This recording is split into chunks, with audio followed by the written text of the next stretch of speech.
inaweza tumika. Na mbinu hiyo mara nyingine zinahusisha kusameheana. Lakini mtu yote akivunja sheria, iwe ni sheria ya Kenya, sheria ya kimataifa, anachukuliwa hatua. Kama ridhaa lazima ilipe kwa watu fulani fulani, wanalipo ile ridhaa. Ikibidi kwanza mtu fulani adhibiwe, ataadhibiwa kulingana na sheria zile ambazo wamevunja kutia ndani na katiba hii ambayo imependekezwa ikiwa Wakenya wataipitisha tarehe 4.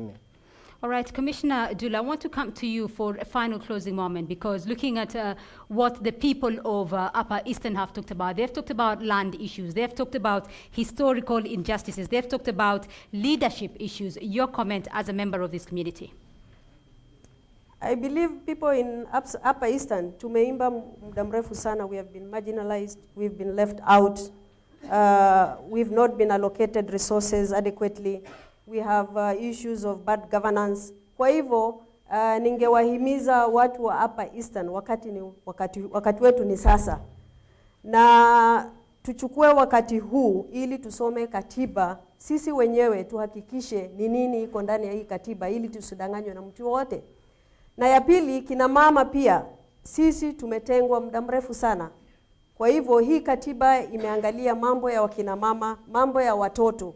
Kwa hivyo ningewahimiza msome katiba, mjue haki yenu na mjue ya kwamba wakati wenu ni hii. Shida iliyoko imetukumba sisi kama kina mama muda mrefu, itakuwa ni jambo la kale. Kwa hivyo tuangalie katiba, tusome kwa bidii na tutumie silaha yetu ambaye ni kura yetu, tupige pahali ambapo inafaa, ambaye inaweza kutusaidia sisi watu wa Upper Eastern.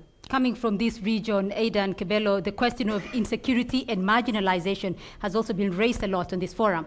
Yeah. Your final comment to the members of the floor. Well, I think if there is any moment that this country has recognized that there are people who have been marginalized, it's now. The comparison is not with anything else. It's with the current constitution and the new constitution. The current constitution has nothing about the marginalization. The present constitution does. The proposed constitution does. So it's our choice whether we want to be part of that or not. The question of insecurity, it's much about ourselves and also the state. This is very clear that the state has been bound by the acts of this proposed constitution. It is us to ensure that it is done by the state. So it is an opportunity for us as marginalized communities, as people have lived with insecurity for many years, to make the choice now. And it's your choice that will determine the future of this community. All right, it's 13 days to the referendum. Mugambi Laibuta, I'll give you the winding up comment before we hand over back to our City Center studios. Nakushukuru Beatrice. Kile ambacho ningependa kusema, ule uamuzi tunafanya ni kwa ile katiba iliyoko sasa na katiba hii imependekezwa. Maswali kama sisi watu hapa Eastern, maswali ambayo tunapaswa kujiuliza. Je, mambo ya ardhi yameangaziwa katika katiba hii ambayo imependekezwa?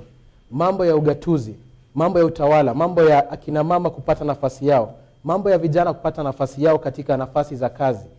Na pia mambo ya utawala yameangaziwa, mambo ya ubaguzi, na tukisoma ile katiba, tukijisomea na tujichagulie na tufanye ule uamuzi.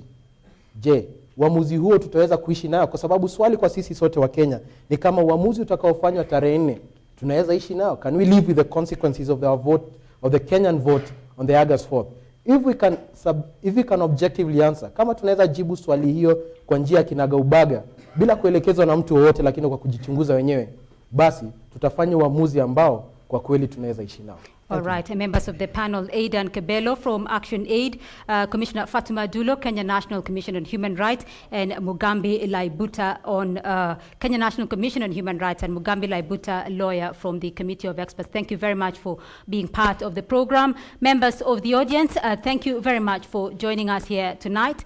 I'm now going to hand you over to my colleague Michael Oyer at our City Center studios. But before then, for the questions and answers during this session and other questions that you may have, you can please check on the Kenya National Commission on Human Rights face page to have your questions answered from this forum and the questions you may have on the draft constitution. Remember, join us in Embu on Sunday for the program from Embu this Sunday. We will be seeing you there at 6 to 7 p.m. from us here in Isiolo. Thank you for joining us and good night.